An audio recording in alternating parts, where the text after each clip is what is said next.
হে everyone, কি অবস্থা সবার? আশা করছি সবাই অনেক বেশি ভালো আছো। আজকে আমাদের মালদ্বীপসের ডে 3। আমরা আজকে যাচ্ছি মাফুসি আইল্যান্ড থেকে সান সিয়াম ওলুভেলিতে। সো আমরা সকালবেলা ঘুম থেকে উঠে ফ্রেশ হয়ে ব্রেকফাস্ট করতে চলে এসি 7:30টার মধ্যে, বিকজ আমাদেরকে 8টার মধ্যে একদম পয়েন্টে থাকতে হবে, যেখান থেকে বোট ছেড়ে দিবে। সো ব্রেকফাস্টটা তো মিস করা যায় না, কারণ এই হোটেলের ব্রেকফাস্ট খুবই মজার। আমরা এভরিডে খেয়েছি খুব এনজয় করে। এখানে ব্রেকফাস্টটা তাড়াতাড়ি শেষ করে আমরা রওনা হয়ে পড়বো বোটের দিকে। আর এই হোটেলের ভিডিওস কিন্তু আমার একটা ইউটিউব চ্যানেলে আছে, সো তোমরা চাইলে চেক করে দেখতে পারো। এরপরে আমরা রওনা হয়ে পড়লাম বোটের দিকে। আর এই রিসর্টে যাওয়ার জন্য এক্সাইটমেন্ট আমার অনেক বেশি ছিল, কারণ আমি ওয়াটার ভিলাসে থাকবো, দেখবো, মানে সব কিছু মিলায় আমি খুবই এক্সাইটেড ছিলাম। সো 8টার মধ্যেই আমাদেরকে একদম বোটে উঠাই দিল। এখানে কিন্তু 8:05 আসলেও আপনি বোট পাবেন না, কারণ 8টার মধ্যেই তারা ছেড়ে দেয়, 1 মিনিট তারা লেট করে না। আর ফার্স্টে আমাদেরকে যে পয়েন্টে নিয়ে যাবে সেখানে হচ্ছে আদারান নান্নারে। এই রিসর্টের মধ্যে কিছু মানুষকে ড্রপ করে দেন আমরা সানসিয়ামে যাব। সো এই যে আমরা চলে এসেছি আদারানে। এখানে এই রিসর্টটাও কিন্তু অনেক সুন্দর, দুইটাই একটু সিমিলার, বাট ওটা সানসিয়াম আরও অনেক বড়, এবং সব কিছু মিলাই সব প্যাকেজের সব কিছুই সানসিয়ামেরটাই আমাদের বেটার লেগেছিল, জন্য আমরা সানসিয়ামটা পিক করেছি।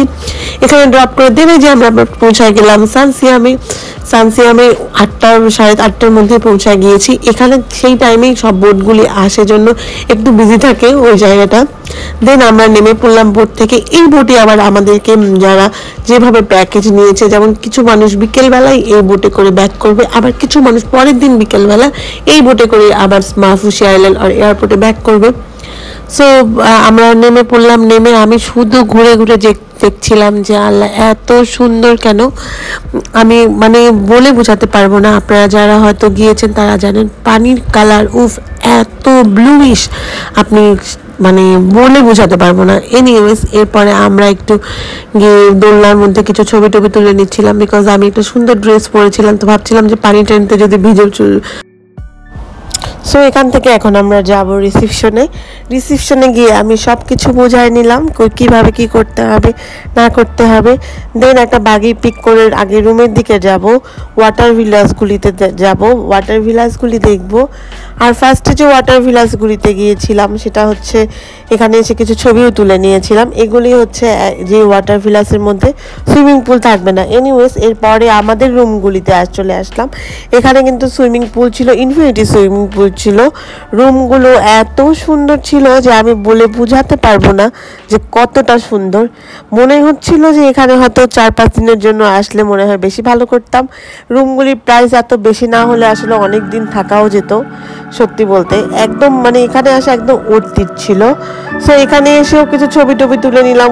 এত সুন্দর জায়গা যে একদম বলে বোঝাতে পারবো না কতটা সুন্দর। আমার এখান থেকে আসলে মনে হচ্ছিল না যে আমি 1 সেকেন্ডের জন্য বোর হয়েছিলাম। প্রত্যেকটা টাইম কিছু না কিছু করে কাটিয়েছি। দেন একটা সুইমিং পুলে চলে আসলাম। এই সুইমিং পুলে বেবিরা অ্যালাউড ছিল না, সো আমি যেতে পারলাম না, আমার হাজব্যান্ড গিয়েছিল সেখানে। দেন আমরা ওখান থেকে আবার আমি এখানে এসে বসেছিলাম, আমার হাজব্যান্ড যখন সুইমিং করছিল। তো এখানে অনেক টাইম কাটিয়েছি, কারণ বাবু খুব সুন্দর এখানের মধ্যে খেলছিল। আর এখানে বেশি পানিও ছিল না, জন্য ভয়ও পাচ্ছিলাম না। তারপরেও বারবার উঠছিলাম, বাবুকে ধরছিলাম, আর দোলনার মধ্যে আমি বসেছিলাম। তো ওকে এখান থেকে উঠাতেই পারছিলাম না আমরা কোনোভাবেই। বাবুকে উঠানোর এতই ট্রাই করছিলাম যে ওকে কোনোভাবেই উঠাতে পারছিলাম। ব্যাকগ্রাউন্ডটাও এত সুন্দর ছিল। এইখানে কিন্তু ওয়াটার ভিলাস ছাড়া, সুইমিং পুল ছাড়া যে ওয়াটার ভিলাসগুলি, এটা কিন্তু সেই জায়গাটা। এই জায়গাটাও খুব ভালো লাগছিল। এখানেও আমি অনেক পিকচার তুলেছি। আমি আসলে পিকচার তুলতে শেষ করে ফেলেছিলাম। আর সেদিন এত বেশি রোদ ছিল যে আমাদের ফোনটা বারবার প্রবলেম করছিল, দেখাচ্ছিল যে হিট হয়ে গিয়েছে ঠান্ডা করার জন্য। সো তেমন আবার আরেকটা ফোনে তুলছিলাম, সেই ফোনেও দেখাচ্ছিল।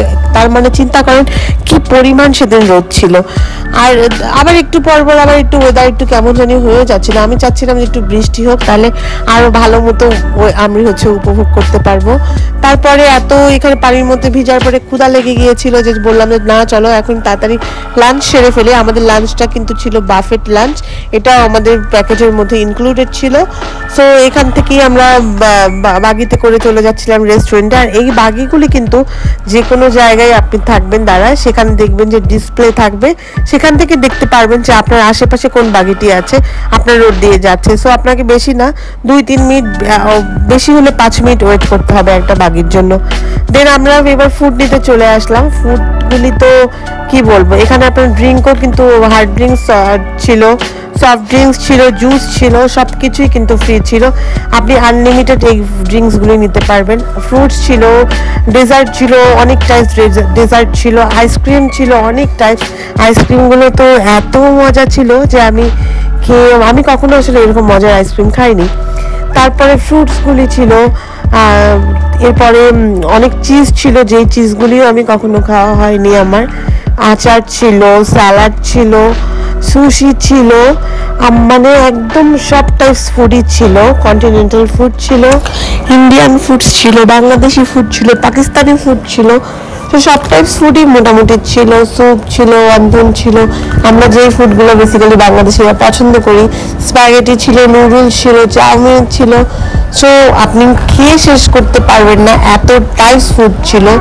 অনেকটা ফিশ তো থাকবেই, যেহেতু মালদ্বীপসে গিয়েছি, সি ফুড তো শেষ করা যাবে না খেয়ে। সো সেগুলো ছিল। আমরা বেসিক্যালি এত ফুড নিতেই পারি নাই। ব্রেড ছিল, অনেক টাইপ ব্রেড ছিল। সো আমরা এতগুলো খেতেই পারিনি, কয়েকটা হয়তো ট্রাই করা হয়েছে। বাট ডেজার্ট আমি যে কোনো রেস্টুরেন্টে ছাড়ি না। সো ডেজার্টগুলি আমি সব খেয়েছি, একটু একটু করে ট্রাই করেছি। ডেজার্টগুলি তো মাশাআল্লাহ এত মজা ছিল, মুখে দেওয়ার সময় একদম সব গলে যাচ্ছিল। তো আমাদের ফুডের একটু আমি দেখাই দিলাম যে আমরা কী কী ফুড নিতে পেরেছিলাম। আমি অনেকটা জুসও খেয়েছিলাম, জুসগুলিও খুব মজা ছিল। আর তাদের বিহেভিয়ার অনেক ভালো ছিল, যারা ছিল সেখানে সবাই মধ্যে কিছু কিছু জন ছিল যারা বাংলাদেশি, তো আমাদেরকে অনেক ধরনেরই সার্ভিস দিচ্ছিল। দেন আবার আমরা এই ভিলাসগুলির কাছে চলে আসলাম। এখানে তখন আসলে হিটের কারণে আমরা তখন ফোনের প্রবলেমের কারণে পিকচার তুলতে পারিনি। সো আবার এসে কিছু ছবি তুলে নিলাম। দেন এবার আমরা আরেকটা ইয়েতে যাচ্ছিলাম। এই রিসর্টের মধ্যে কিন্তু 3 ভাগ করা। সো আপনার এই রিসর্টে 3টা ভাগ করে করে আপনার হচ্ছে এখানে হচ্ছে ওয়াটার ভিলাস, তারপরে এগুলি রুম টুমগুলি থাকে। সো আমরা এবার আরেকটা জায়গায় গিয়ে এবার আমাদেরকে ড্রপ করলো। দেন আমরা এবার এই সুইমিং পুলটাতে নেমে পড়লাম। এই সুইমিং পুলে কিছু প্রায় আমরা 2 আওয়ার্সের মতো ছিলাম। সো এখানে খুব ভালো লাগছিল। এখানে আমরা একটু দাবো অর্ডার করেছিলাম। তো এখানে বসেছিলাম। একটা বেবিদের জন্য একটা সুইমিং পুল ছিল। সো আপনারা যারা মালদ্বীপস গিয়েছেন এই জায়গাটা তো সবাই মনে হয় চিনবেন। আবার অনেকে তো পিকচার দেখলেও বুঝতে পারবেন যে এটা আসলে কোন জায়গা। সবাই এই জায়গাগুলিকে খুব পিকচার দেয় ফেসবুকে মেনলি বা সোশ্যাল মিডিয়াতে। সো এনিওয়েজ এবার আমরা একটু সামনের দিকে আসে আরেকটু ঘোরাঘুরি করছিলাম। আমার হাজবেন্ড আবার একটু এখানের মধ্যে টেবিল টেনিসও খেলেছিল কিছুক্ষণ। এত গরম ছিল না, আসলে বারবার সুইমিং পুলে নামছিলাম আমরা, এত গরম ছিলাম। আর আমার বাবু তো পানি দেখলে তো যেখানে সুইমিং পুল হোক আর বিচ হোক আর যে জায়গায় হোক সে নেমে পড়ে। ওর জন্য আসলে আমাদের মেনলি যে কোনো জায়গায় গেলে আমরা খুঁজি যে হচ্ছে বিচ এরিয়াতে ঘুরতে যাব, কারণ ও এত বেশি বিচ পছন্দ করে, এত বেশি সমুদ্র ও পছন্দ করে না, যে ওর কারণে আমাদের ডিসিশন মেনলি না। সো আজকের ব্লগটা আমি এখানেই শেষ করছি। আশা করি আপনাদের অনেক বেশি ভালো লাগবে আমার ব্লগটা। আর আমার ব্লগ ভালো লাগলে লাইক, কমেন্ট, শেয়ার করবেন please. Thank you so much for watching my videos.